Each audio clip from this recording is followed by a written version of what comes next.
विघ्नहर्ता श्री गणेशा, श्री गणेशा, श्री गणेशा। किसी दुष्ट के जन्म के आभास से तो सृष्टि भी विचलित हो उठती है। संसार पर महासंकट बनकर टूट पड़ा था। इसीलिए माता आदि शक्ति का इस संसार में पुनः आगमन अति आवश्यक हो गया था। महाराज दिवोदास, माँ के 9 रूपों की कथा के प्रथम प्रसंग में अभी तक आपने ये सुना कि किस प्रकार माता सती के देहावसान के पश्चात महादेव अशांत होकर चिरकाल के लिए ध्यान में लीन हो गए, जिसके कारण सृष्टि में भांति भांति के संकट भी उत्पन्न होने लगे थे। और इसी मध्य माता शैलपुत्री के आविर्भाव के पूर्व एक महासंकट विस्फोट होने की प्रतीक्षा में था, जो वज्रंग की पत्नी वारंगी के उदर में पल रहा था।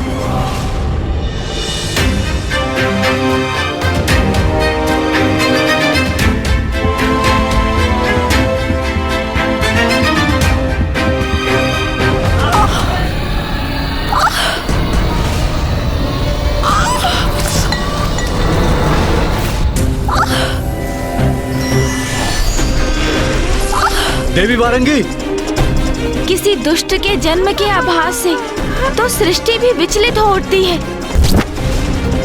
इसलिए अपशकुन प्रस्तुत कर सभी को चेतावनी देती है।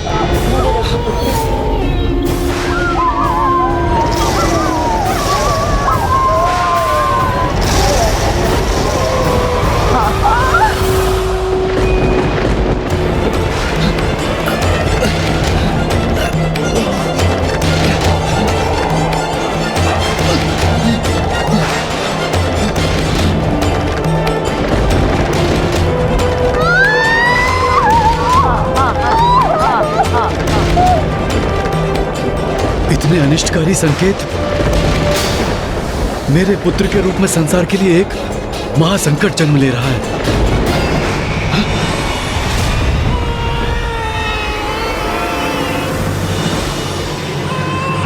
ये लीजिए आपका पुत्र।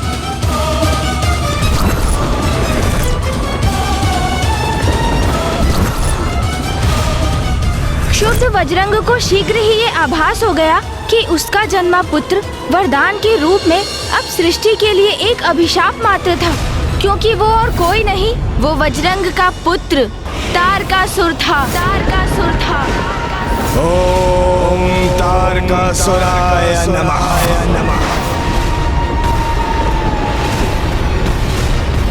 माता शक्ति संसार से लुप्त थी, उसी का दुष्परिणाम था ये, क्योंकि उनके लोप होने से संसार का संतुलन बिगड़ रहा था और जो उत्पन्न हो रहा था वो तो दुष्टता और बुराई का ही प्रतीक था। सृष्टि के लिए महासंकट बनने वाला था वो। इसीलिए माता आदि शक्ति का इस संसार में पुनः आगमन अति आवश्यक हो गया था। वारंगी पुत्र तारक वो दुष्ट था जो तारकासुर के नाम से कुख्यात होकर संसार पर संकट बनकर छाने वाला था। और वारंगी वो तो आरंभ से ही अपने पुत्र को हरिद्वेषी त्रिलोक विजेता बनाने का स्वप्न देख रही थी। उसने तो अपने पुत्र के हृदय में हिंसा, लोभ, कुटिलता आदि के विचार भर दिए थे। समय आने पर वारंगी ने उसे अन्य असुरों और स्वयं उसके पिता के समान कठोर तप करने की प्रेरणा दी, जिससे वो अपार शक्ति अर्जित करने में सफल हो सके। तारकासुर ने अपनी तपस्या आरंभ की इस उद्देश्य से कि वो स्वर्ग पर अधिपत्य स्थापित कर सके।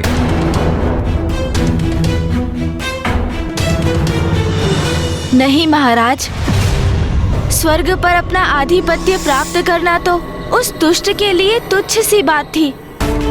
पूर्व के सभी असुरों से भिन्न उसने ब्रह्मदेव से ऐसा वरदान मांग लिया था जो सर्वथा अनूठा था। ओम ब्रह्मदेवाय नमः। ओम ब्रह्मदेवाय नमः। ओम ब्रह्मदेवाय नमः। ओम ब्रह्मदेवाय नमः। ओम ब्रह्मदेवाय नमः। ओम ब्रह्मदेवाय नमः। ओम ब्रह्मदेवाय नमः। ओम ब्रह्मदेवाय नमः। वत्स तारकासुर।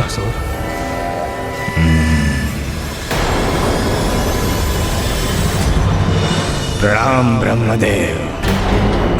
अपने तप से मैंने आपको यहाँ आने पर विवश कर ही दिया। कहो, क्या वरदान चाहते हो? मांगूंगा, अवश्य मांगूंगा। उसी के लिए तो इतना तप किया है मैंने। अमरत्व तो आप मुझे प्रदान करेंगे नहीं, कोई बात नहीं, किंतु मैं भी ऐसा वरदान मांगूंगा कि आपके ना चाहते हुए भी आपके दिए हुए वरदान से अमर हो जाऊंगा मैं। पहेलियां मत बुझाओ तारकासुर। तुम भली भांति जानते हो जो असंभव है उसे तुम कैसे संभव कर सकते हो। अमृत्यु का वरदान पाने के अधिकारी नहीं हो तुम। अन्य कोई वरदान चाहिए तो बताओ। ब्रह्मदेव, यदि घृत सीधी उंगली से ना निकले तो उंगली को टेढ़ी करनी पड़ती है। महाज्ञानी हैं आप, किंतु इतना भी नहीं समझते। तारकासुर जो चाहता है वो प्राप्त करके ही रहता है। मुझे वरदान दीजिए ब्रह्मदेव। महादेव की आदि शक्ति के प्रति कामेक्षा जागृत होने पर महादेव की जो शक्ति उत्पन्न हो उससे उनके जिस पुत्र का जन्म हो और जो भविष्य में देव सेनापति के पद पर स्थित हो, एकमात्र वही महादेव पुत्र मेरा वध कर सके। ये कैसा वरदान मांग लिया तारकासुर ने? महादेव तो परम ब्रह्म है, पूर्णता के प्रतीक हैं, परम योगी हैं। काम इच्छा तो उनमें लेश मात्र भी जागृत नहीं हो सकती। और महादेव की अर्धांगिनी अर्थात देवी सती ने भी तो योगाग्नि में अपने तन का दाह कर दिया था ना। अर्थात वो तो संसार में उपस्थित ही नहीं थी, जिसके कारण महादेव स्वयं भी विरक्त भाव से समाधि में स्थित थे। इसलिए इस अवस्था में महादेव के पुत्र का जन्म भला कैसे हो सकता था? अर्थात तारकासुर कपट कर रहा था। फिर ब्रह्मदेव ने क्या कहा गुणेश जी? ब्रह्मदेव किस गहन चिंता में डूब गया। आपका भक्त आपके समक्ष खड़ा है, जिसने आपको प्रसन्न करने के लिए कठोर तप किया है। भगवान हैं आप, अपने भक्त को कैसे निराश कर सकते हैं आप? बोलिए, वरदान तो आपको देना ही होगा, तो मेरा वरदान दीजिए मुझे। प्रभु दीजिए मुझे मेरा वरदान। प्रभु मेरा वरदान मुझे दीजिए, मैं आपके समक्ष खड़ा हूं। तथास्तु, तथास्तु।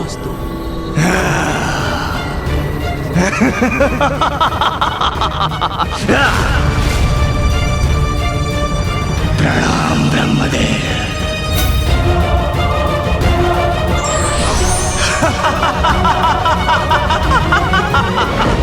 अमर हो गया मैं, अमर अमर अमर। एक और महादेव समाधि में लीन है, दूसरी ओर आदि शक्ति विलुप्त है। ऐसे में उनका पुत्र जन्म कैसे संभव होगा? इसका तात्पर्य है मेरा वध नहीं हो सकता, असंभव है ये। अंत काल तक जीवित रहूंगा मैं, अनंत काल तक, और समस्त ब्रह्मांड में गूंजेगा मेरा ही मंत्र, मेरा ही मंत्र। ओम तारकासुराय नमः, ओम तारकासुराय नमः। ब्रह्मदेव तारकासुर को वरदान देने के लिए विवश थे, इसीलिए तप के बल पर नहीं अपितु अपनी बुद्धि में उपजे छल से तारकासुर अमृतत्व के निकट पहुंच गया था और उसने वो मांग लिया था जो असंभव था। महादेव का ऐसा पुत्र कहाँ उत्पन्न हो सकता था? और इसके लिए तो सर्वप्रथम महादेव को उनकी समाधि से बाहर लाना आवश्यक, और ये तो माता आदि शक्ति के अतिरिक्त और किसी के भी द्वारा संभव नहीं था। इसीलिए माता आदि शक्ति ही इस विकट परिस्थिति में हस्तक्षेप कर इस समस्या का समाधान कर सकती थी। किंतु अभी भी माता संसार से अदृश्य थी। माता की अनुपस्थिति में तो कोई उपाय दिखाई ही नहीं दे रहा था जिससे तारकासुर के संकट से संसार मुक्त हो। तो फिर क्या हुआ गणेश जी? वरदान पाकर तो तारकासुर और भी शक्तिशाली हो गया होगा। तो फिर क्या किया उसने? वही किया उसने जो उसकी माता वारंगी को अपने पुत्र से अपेक्षा थी। संसार पर महासंकट बनकर टूट पड़ा था वो तारकासुर। पृथ्वी लोक और पाताल लोक पर विजय प्राप्त कर वो दुष्ट स्वर्ग लोक भी जा पहुंचा। मेरा ये विश्वास कि मेरे भ्राता वज्रंग ने तुम्हें धर्म के मार्ग पर प्रेरित किया होगा, ये बहुत बड़ी भूल थी, बहुत बड़ी भूल, क्योंकि तुम भी पथभ्रष्ट होकर वही भूल कर रहे हो जो बहुत समय पहले तुम्हारे पिता ने की थी। आज से स्वर्ग मेरा हुआ और आज से तुम सभी देवता कारावास में मेरे बंदी बनकर रहोगे। किंतु तारकासुर, तुम्हारे पास सब भी समय है, सुधर जाओ, अपनी भूल को सुधार लो और अपने पिता का अनुसरण करो। भ्राता, भेदभाव करो तुम और भुगतू मैं। जब स्वर्ग में स्थित सभी सुख अकेले भोगते हो, तब क्या तुम्हें अपने असुर भ्राता स्मरण होते हैं? अरे स्वर्ग पर यदि हमारा अधिकार है तो तुम भी पाताल की अकूट संपदा के स्वामी हो। वो संपदा मेरे लिए पर्याप्त होती तो क्या मैं ब्रह्मदेव की घोर तपस्या करके ये वरदान प्राप्त करता? स्वर्ग तो मुझे चाहिए और वो मैं लेकर रहूंगा।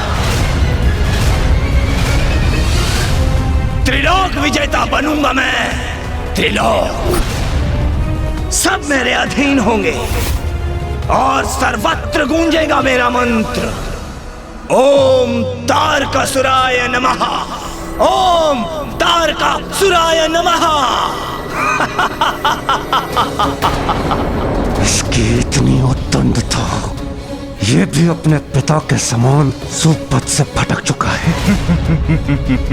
देवगण, आप सभी यहीं प्रतीक्षा कीजिए, मैं अभी इस दुष्ट को उचित पाठ सिखा कर आता हूं।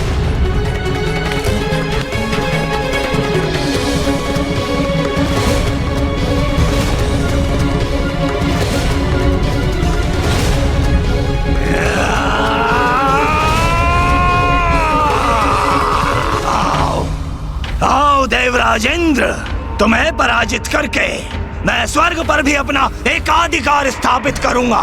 दुष्ट असुर, मेरे एक ही प्रहार में तुम्हारे सारे ब्रह्म मिट जाएंगे। सावधान! ब्रह्म मिटेगा किंतु मेरा नहीं, तुम्हारा।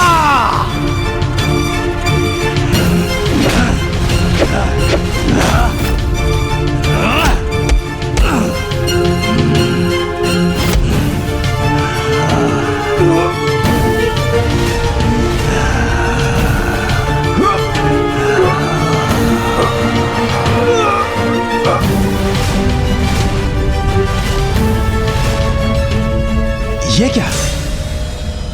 इसने तो देवराज को भी भुजा में जकड़कर ऊपर उठा लिया। इंद्रदेव का ऐसा अपमान कदापि सहन नहीं करेंगे हम। तारकासुर, तुम्हारा इतना दुस्साहस! मूर्ख देवताओं, शीघ्र तुम भी उसी अवस्था में होगे जहां पर तुम्हारे देवराज इंद्र हैं।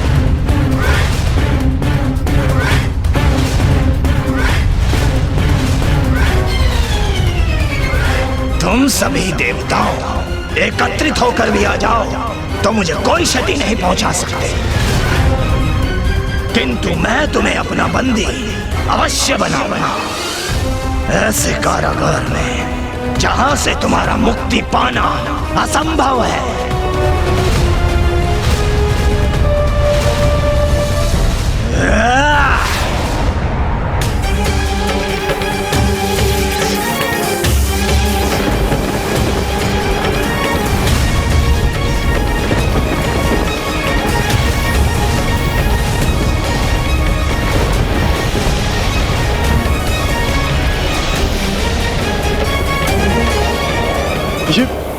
ये कैसे प्रवेश द्वार है जिन्हें ये नियंत्रित कर रहा?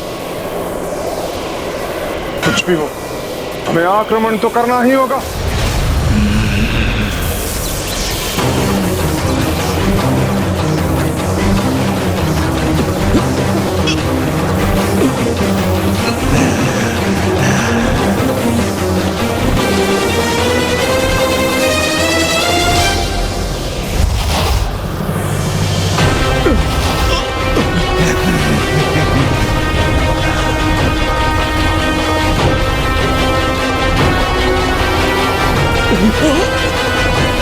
कैसे संभाले स्वयं को?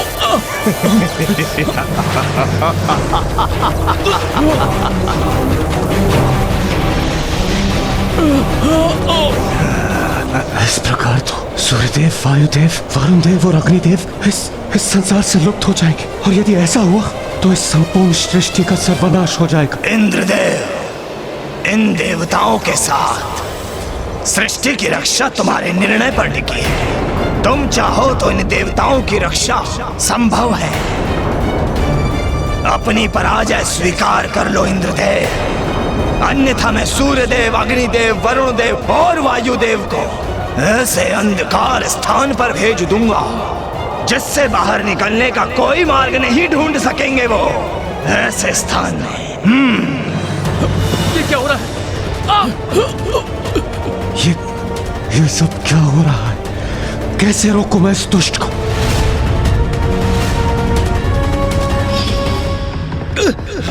पानी नहीं है, प्रभु ये क्या हो रहा है? ये क्या हो रहा है? नष्ट हो जाएंगे, मेरी सांसें लुप्त हो रही है प्रभु। देखो इंद्रदेव, वायुदेव और वरुण देव के लुप्त होने का प्रभाव तो होने भी लगा है। धीरे धीरे सूर्यदेव भी ऐसे ही लुप्त हो जाएंगे, और यदि एक बार वो अदृश्य हुए तो सृष्टि अंधकार में डूब जाएगी, और वो तो बस आरंभ होगा। देवताओं के लुप्त होने के परिणाम स्वरूप उनके विनाश का शीघ्र ही निर्णय लेना होगा। तुम इस सृष्टि की रक्षा करोगे या ये सर्वनाश होने दोगे? बताओ। नहीं इंद्रदेव, पराजय स्वीकार मत कीजिएगा। नहीं, कदापि नहीं, कदापि नहीं दुष्ट। कदाचित इतना पर्याप्त नहीं है तुम्हारे लिए इंद्रदेव, तो उचित है मैं तुम्हें भी इस अंधकार में धकेल देता हूं। जाओ।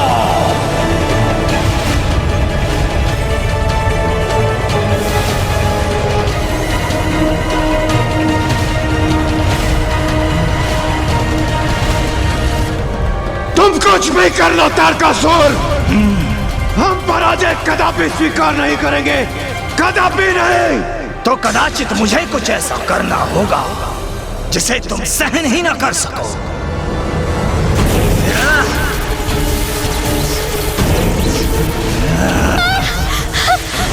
स्वामी, स्वामी रक्षा कीजिए स्वामी।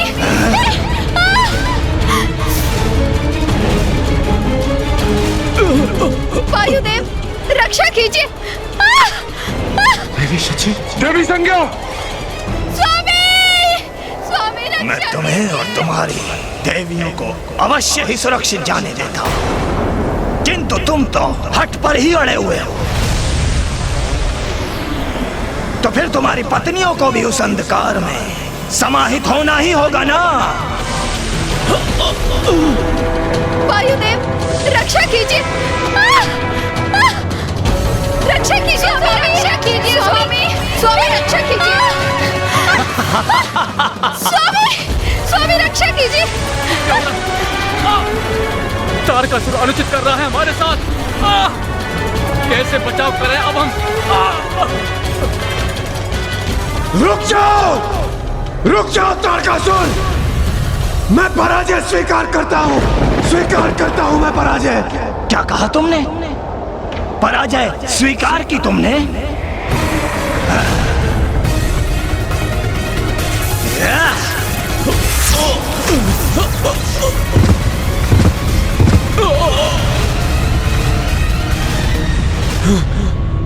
देखा इंद्रदेव, मेरी शक्ति का प्रदर्शन।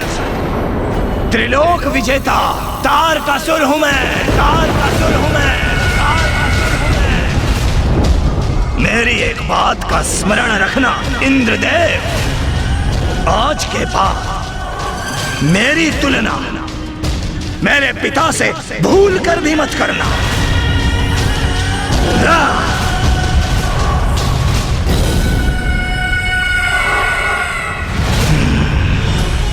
तारकासुर से पराजित होने के पश्चात लाचार होकर सभी देवता ब्रह्मदेव की शरण में गए।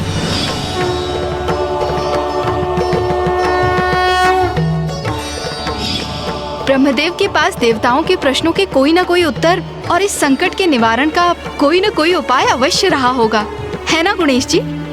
क्योंकि उन्होंने ही तो तारकासुर को वरदान दिया था। मात्र ईश्वर से ही सभी प्रश्नों के हल की अपेक्षा करना उचित नहीं है। हमें स्वयं भी प्रयास करने चाहिए। क्योंकि महाराज, यदि ईश्वर का अपने भक्त के प्रति दायित्व है, तो क्या भक्त का उनके प्रति दायित्व नहीं? अवश्य, भक्त का भी ईश्वर के प्रति बहुत बड़ा दायित्व है। तो आप ये बताइए महाराज, यदि किसी भक्त को ज्ञात हो कि उसको प्राप्त वरदान के कारण कहीं किसी प्रकार का अनिष्ट हो रहा है, तो क्या ये भक्त का दायित्व नहीं कि वो उस अनिष्ट को होने से रोकने के लिए अथवा उस स्थिति में सुधार लाने के लिए समस्त प्रयास करे? आशा है आप भी शीघ्र ही समझ जाएंगे राजा दिव्यदास कि आप भी उन्हीं भक्तों में से एक हैं जिन्होंने अज्ञानतावश भगवान द्वारा प्राप्त वरदान का उचित उपयोग नहीं किया और आपकी काशी में राज इच्छा के कारण ही एक बहुत विकट समस्या उत्पन्न हो गई है। अवश्य, उन्हें ऐसा अवश्य करना चाहिए, ये तो भक्त का कर्तव्य है। किंतु माता, भगवान में प्रबल आस्था रखने वाले महान से महानतम ऋषि मुनि, यहाँ तक कि महान धर्मनिष्ठ राजा तक इस सत्य को समझने में असमर्थ हो जाते हैं। तो हम तारकासुर जैसे असुर से और क्या अपेक्षा रख सकते थे? इसीलिए आपके प्रश्न का उत्तर है नहीं। ब्रह्मदेव ने ना तो देवताओं के प्रश्नों का उत्तर दिया, ना ही उनके संकट निवारण का कोई उपाय।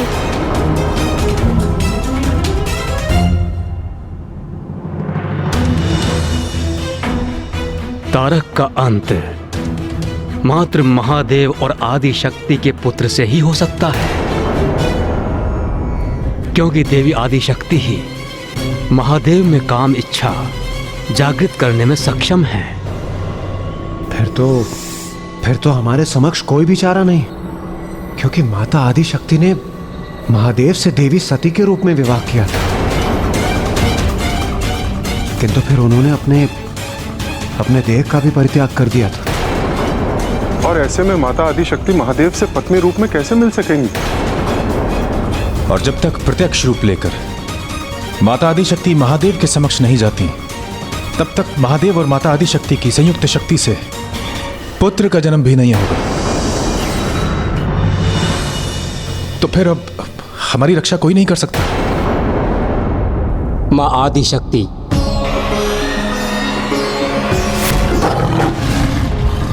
अब उनके आगमन से ही इस तारकासुर नामक संकट का अंत संभव हो सकता है। माता आदि शक्ति का तो कहीं कोई अस्तित्व ही नहीं है, तो फिर वो हमारी सहायता कैसे कर सकती है? देवगण, मुझे स्मरण है वो संकल्प। भगवती हेशति कंठ कुटुंबिनी। मुझे क्षमा कर दीजिए इस देह में और इस रूप में जिसमें मैंने आपको अपार कष्ट दिया। मैं अब एक क्षण भी और नहीं रहना चाहता, किंतु मैं उचित समय आने पर माता मैना की पुत्री के रूप में जन्म लूंगी और पुनः आपकी पत्नी बन आपका सानिध्य प्राप्त करूंगी। जब देवी सती ने देह त्यागने हेतु योगाग्नि उत्पन्न की थी, तब उनके मन में आगामी समय में देवी मैना की पुत्री के रूप में जन्म लेकर महादेव की पत्नी बनने का उनका संकल्प प्रकट हुआ था। देवी मैना, वो कौन है ब्रह्मदेव? देवी मैना और अन्य कोई नहीं, वरन प्रजापति दक्ष की ही नातिन थी। प्रजापति दक्ष की पुत्रियों में से एक थी देवी स्वधा। उन्हीं देवी स्वधा से 3 अयोनिजा पुत्रियों का जन्म हुआ। वो थी देवी मैना, देवी धन्या और देवी कलावती। एक बार माता मैना, माता धन्या और माता कलावती नारायण के निवास वैकुंठ में आयोजित यज्ञ में भाग लेने गईं।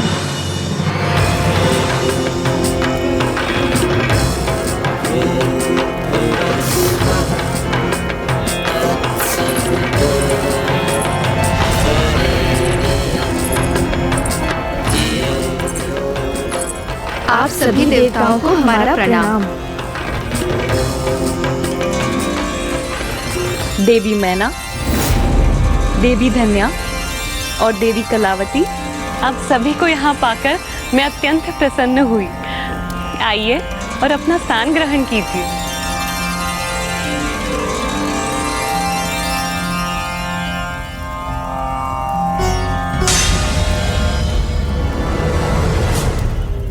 नारायण के उस महायज्ञ में सभी देवी देवता भी उपस्थित थे। तभी वहाँ बाल ऋषि सनकादिक कुमारों का अर्थात ऋषि सनक, सनातन और शौनक का आगमन हुआ। सभी स्वागत हेतु उनके सम्मान में अपने अपने स्थान पर खड़े हो गए, किंतु माताएं, माता मैना, धन्या एवं कलावती अपने स्थान पर ही स्थित रहीं। उनके द्वारा अपनी ऐसी अवमानना से चकित ऋषिवर उन्हें दंडित करने पर बाध्य हो गए, क्योंकि ऋषियों का अपमान दंडनीय अपराध है।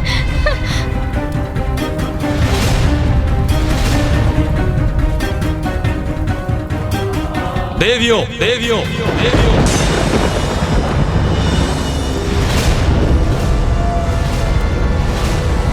तुम तीनों देवियों ने हमारा अपमान किया है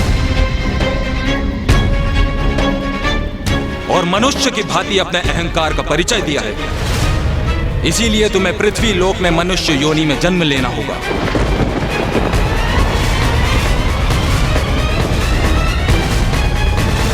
हे ऋषिवर, हमें क्षमा कर दीजिए, हमसे भूल हो गई। आपका अपमान करने का आशय कदापि न था हमारा। हम तीनों तो अपने परस्पर संवाद में ऐसा लीन हुए कि आपके आने का आभास ही न हो पाया। हाँ ऋषिवर, हमें क्षमा कर दीजिए। किंतु वहाँ जो भी हुआ वो तो सर्वथा अनुचित था ना गणेश जी? क्या अनुचित मानकर आप इतनी व्यग्र हो रही है माता? यही कि माता स्वदा की अयुजा पुत्रियां माताएं मैना, धन्या और कलावती तो संस्कारी एवं सर्वगुण संपन्न थीं। तो फिर महासनत कुमारों के प्रवेश करने पर वे उनके सम्मान में अपने स्थान से उठी क्यों नहीं?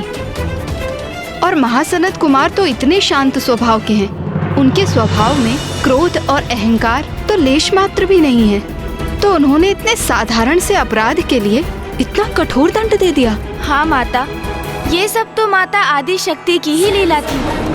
उनकी ही इच्छा से माता मैना, माता धन्या और माता कलावती अपने स्थान पर स्थित रहीं और दंड की भागी बनी। महान ऋषि होने के नाते सनत कुमारों को ये आभास हो गया था कि ये तो माँ की ही लीला है, इसलिए उन्होंने माताओं को शापित और रक्षित किया।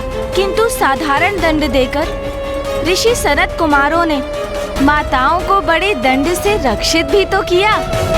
वो कैसे गुणेश जी?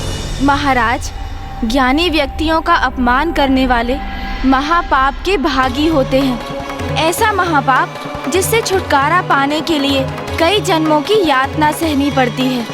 किंतु ऋषि सनत कुमारों ने तो माताओं को एक ही बार मनुष्य योनि में जन्म लेने का शाप दिया। इसलिए वो शाप नहीं, शापानुग्रह था, जिसमें शाप निहित एक बहुत सुंदर वरदान भी था। वरदान? कैसा वरदान? देवी मैना, आप मनुष्य योनि में जन्म लेकर नारायण के अंश हिमावन से विवाह करेगी और स्वयं माता आदि शक्ति देवी पार्वती के रूप में आपकी पुत्री होंगी। देवी पार्वती की माता बनने के पुण्य के कारण आपको जीवन काल के उपरांत 6 शरीर कैलाश में प्रवेश प्राप्त होगा। धन्यवाद ऋषिवर। गणेश जी, धन्य ईश्वर की लीला जो शाप अथवा दंड को भी कभी कभी वरदान के रूप में परिवर्तित कर देते हैं। आप में भी परिवर्तन आएगा राजा देवोदास। माता की उन्हीं कथाओं के श्रवण से और उन्हीं की लीला से आपको ये भी ज्ञात होगा कि कैसे अब आपके जीवन में मात्र 10 दिवस ही शेष रह गए हैं। किंतु इन्हीं 10 दिवसों में आप जीवन के उस सत्य से अवगत भी होंगे जिनके विषय में अब तक आपको ज्ञान नहीं था।